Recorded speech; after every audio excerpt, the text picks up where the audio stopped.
All right, well, like Dad said, it was just a great night. I remember listening to Papa speak, and he did a great job in the choir concert, and, just watching Jen sing up there with her whole heart. It was just a great night.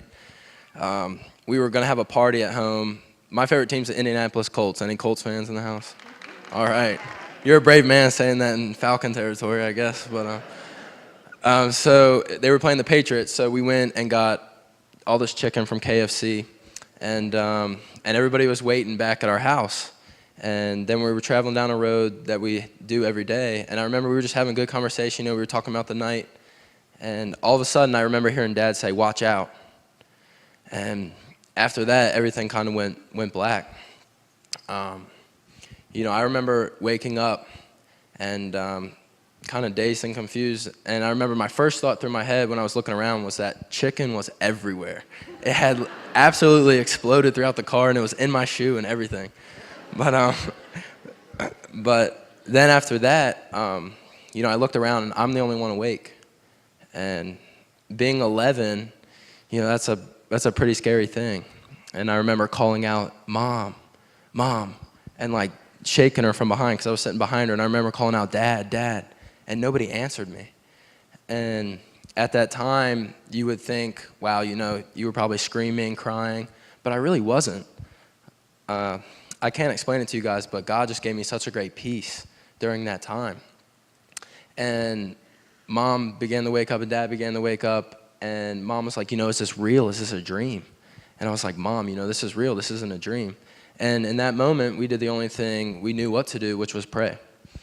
We started just calling out to the Lord and just asking Him. We're like, "God, we don't know what's going on right now, but You do." And we just pray, Lord, that Your hand will be on this situation. So I just, encourage you guys, no matter what you're going through, just know that God is always there next to you. I know we always say that, but in that moment, I actually lived it. And God gave me such a great peace. And I just encourage you guys that through your tough times, that God will come alongside of you and give you that peace that passes all understanding. So. And we were then medevaced to 4 different hospitals. We did not go home as a family for 3.5 months. And it was some dark days. I remember a month and a half after the accident, no one had gone home. My parents loaded me up in their car in my wheelchair and took me to our home. And they unlocked the front door and got me inside, and I got in the wheelchair, and I was going around the house, and you can imagine all of the emotion that was coming over me. And I wheeled into the kitchen. And there was this plate that Linda always had on the counter. I think it was a Pampered Chef plate or one of those that she'd write birthdays and nurses on. And I wheeled into the kitchen, and there was 2 Corinthians 12:9 on the plate. And I just started crying.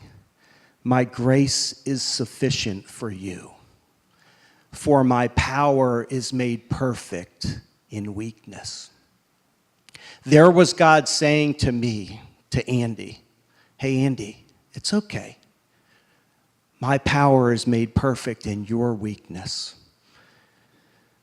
It's amazing what Satan meant for evil, how God has turned it into good. We are now 7 years past our accident. And there have been a lot of long days and hard days, but God has turned it into good. This month alone, people from over 20 different countries have come to our Hope Out Loud website. Amazing. People from over 42 states in the United States. Learning about the story, getting the resources from Hope Out Loud, and God is using our story to impact lives. So we want to say here tonight, no matter what you've walked in this room with, God will not leave you. He will not fail you. He will not forsake you. And His power is made perfect in your weakness tonight.